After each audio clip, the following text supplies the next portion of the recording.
Hello बच्चों, क्या हालचाल है आप लोगों के। इस बार बात करने वाले हैं मध्य प्रदेश की सबसे इंपॉर्टेंट स्कॉलरशिप के बारे में, जिसको लेके बच्चों को काफी डाउट रहता है। पहली बात तो ये समझने की कोशिश करो कि मध्य प्रदेश में जन कल्याण योजना, मेधावी योजना, पोस्ट मैट्रिक योजना, ओबीसी एससी एसटी स्टूडेंट के लिए, और सभी इसमें हमें एमबीबीएस में भी देखने को मिलेगी, बीडीएस में भी देखने को मिलेगी, साथ साथ बीएमएस में भी देखने को मिलेगी। ठीक है, तो आप सबसे इंपॉर्टेंट बातें करने वाले जो स्कॉलरशिप के रिगार्डिंग कोई बात नहीं करता, स्पेसिफिक स्कॉलरशिप के एक एक वीडियो तो आपको देखने को मिल जाएंगे, लेकिन ये वीडियो आपके लिए इतना बेनिफिशियल है कि आज तक आपको यूट्यूब पे स्कॉलरशिप की कुछ बातें कभी नहीं।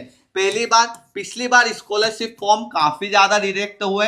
दो प्रॉब्लम, पहली प्रॉब्लम ये थी कि स्कॉलरशिप में मेजर चेंजेस हुए हैं, मेधावी को लेके, पोस्ट मैट्रिक को लेके, इनकम को लेके काफी ज्यादा। जैसे कि 1.5 लाख रैंक का आया था, बैंक लोन दे रही थी, तो अप्लाई इन्होंने गलत तरीके से बच्चों ने कर दिया था, जिस कारण स्कॉलरशिप रिजेक्ट हुआ है। सेकंड इंपॉर्टेंट बात, गवर्नमेंट के पास बजट नहीं है। गवर्नमेंट अब बहुत स्ट्रिक्ट चेकिंग कर रही है, डॉक्यूमेंटेशन एआई के थ्रू चेक हो रहे हैं। भैया एआई छोटी सी नाम में गलती है, तुमने कुछ फेक डॉक्यूमेंट शो करा है तो बाहर फेंक देता है। तीसरी बात है, पैन कार्ड के थ्रू तुम्हारी पूरी डिटेल्स देखी जा रही है। अगर तुम्हारे पास जमीन बहुत ज्यादा है या तुमने फेक तरीके से इनकम को चेंज कर दिया है, ठीक है, तुम्हारे गवर्नमेंट सेक्टर में नहीं है, आईटीआर फाइल नहीं हो रहा, तो तुमने सोचा कि हम ये सब चीजें कर लेते हैं, उनमें भी फॉर्म रिजेक्ट किए। और सबसे बड़ी बात, कॉलेज क्या करती है, कॉलेज आपका एक एफिडेविट फॉर्म सबमिट करवाती है। क्या करवाती है? Affidavit form. उस पे लिखा होता है अगर भैया फीस गवर्नमेंट की नहीं आती तो आपको पे करना पड़ेगा, नहीं पे करोगे तो कॉलेज आपके डॉक्यूमेंट रख लेगी, कभी नहीं देगी, या फिर आपको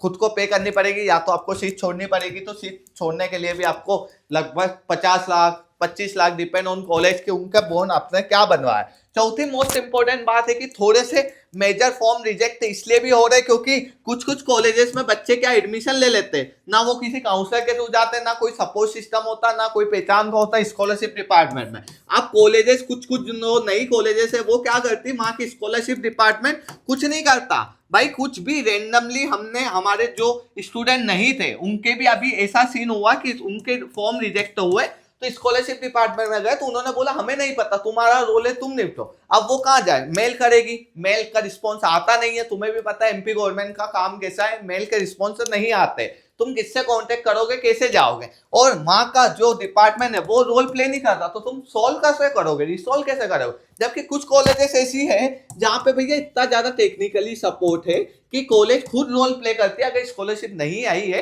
तो कॉलेज अपने साइड से मेल करती है, अपने साइड से वहां तक इंफॉर्मेशन पहुंचाती है कि रिजेक्ट कौन से रीजन से हुआ। जब स्टूडेंट को पता ही नहीं चलेगा कि रिजेक्ट किस रीजन से हुआ है तो वो किसे सोल्व करेगा। ये टेक्निकली इशू बहुत आ रही। तीसरी सबसे बड़ी बात कि इस बार ऐसा हुआ है कि हर बार क्या होता है कि मेधावी एक बार में आ जाती है सभी स्टूडेंट की, इस बार 4-5 स्टूडेंट हमेशा हर क्लास में छूट गए क्योंकि आए नहीं, क्योंकि उन्होंने फॉर्म लेट भरा या उन्होंने कुछ फॉर्म ऐसा भर दिया। तो हम ये भी टेक्निकली सपोर्ट देते हैं कि हर साल कैसे बनना है। हर साल जन कल्याण में कोई कोई सी कॉलेज में सेंशन हो चुकी है 3-3 साल की, मतलब 3 साल की वहां से अमाउंट निकल चुका है, लेकिन कॉलेज में डिपॉजिट नहीं हुआ। अब उन्हें कब रोका जाएगा, फाइनल ईयर में रोका जाएगा। तो ऐसी बहुत सारी टेक्निकली चीजें हैं जो बहुत इंपॉर्टेंट है। और एक मैं बात बोलूंगा जो कि बहुत ज्यादा डाइवर्सिफाई है, that's the reality of the colleges. कुछ कॉलेजेस में एक स्पेसिफिक स्कॉलरशिप वाले बच्चों को सप्ली दी जाती है।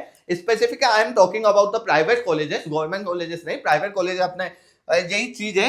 तो ये चीजें होती है, ये चीज मैं यहाँ पे नहीं बता सकता, लेकिन हमारे काउंसिल में हम तुमको नरेट करते हैं कि कैसे क्या पूरा सपोर्ट देते हैं कि स्कॉलरशिप का क्या सीन होने वाला। दूसरी बात है कि पोस्ट मैट्रिक के लिए भैया 6 लाख है, 8 लाख है, ओबीसी के लिए इनकम क्राइटेरिया 6 लाख है या 8 लाख है। एमपी बोर्ड में 70% है कि भैया 75% है। और तुमको ऑफिशियली पीडीएफ फोन चाहिए होगी ना कि ऑफिशियली डॉक्यूमेंट में क्या लिखा है, तो भैया ऑफिशियल डॉक्यूमेंट इतने बड़े रहते कि तुम्हें भनक भी नहीं लगेगा कि मेन पॉइंट तो तुम्हें रीड क्या करना है। 20-20 पेज के हो और ऐसी लैंग्वेज यूज होती है हिंदी की कि तुम्हें पता ही नहीं चलेगा। भैया पीजी हमारा हो गया तो हम ब्रेक कैसे करेंगे, उसमें भी हम सपोर्ट करते हैं कि अगर तुम्हारा एक बार में नहीं हुआ पीजी में तो तुम बोर्ड ना करो और तुम पीजी एज अ पीजी सर्व करने की जगह प्रिपरेशन कर पाओ, उसमें भी हम हेल्प करते हैं। तुम्हें फिर कैसे कहाँ पे फॉर्म फिल करके अगर तुम्हें गांव में जाके बोर्ड कंप्लीट करनी है तो तुम्हें उसके बाद भी एक फॉर्म फिल करना पड़ता है जिसके हिसाब से तुम्हारे एरिया में तुम्हें सीट मिलेगी एमपी में, और वहां पे जाके तुम सीएससी पीएससी में एडमिशन है। अगर ये चीज नहीं पता तो भैया खत्म बात है, तुम्हें कहीं के भी एमपी के किसी भी कोने में फेंक देंगे, ठीक है। और तुम्हारा हो सकता है कि 4-5 महीने बाद मिले 200 बच्चों से, तो 4-5 महीने की सैलरी मतलब 55,000 अभी मिल गए, जो 70 70 के कन्वर्ट, 70 into 5 कर लो तो तुम्हें 3.5 लाख का सीधा लॉस हो जाएगा। तो ऐसे बहुत सारी चीजें जो टेक्निकली कोई नहीं बताता और एज बता भी नहीं सकते, यूट्यूब जैसे प्लेटफॉर्म पे पॉसिबल भी नहीं होता। तो हम लोगों की काउंसलिंग है जिसमें 100% एश्योर एडमिशन करवाते नहीं होता तो हम रिफंड कर देते। आप हमारे ऑफिस आ सकते हो, हमारे से कॉन्टेक्ट कर सकते हो, आपके अगर नंबर आ रहे हैं आप जान सकते हो, तो पर्सनली मुझे मैसेज कर सकते हो। Bye bye, love you.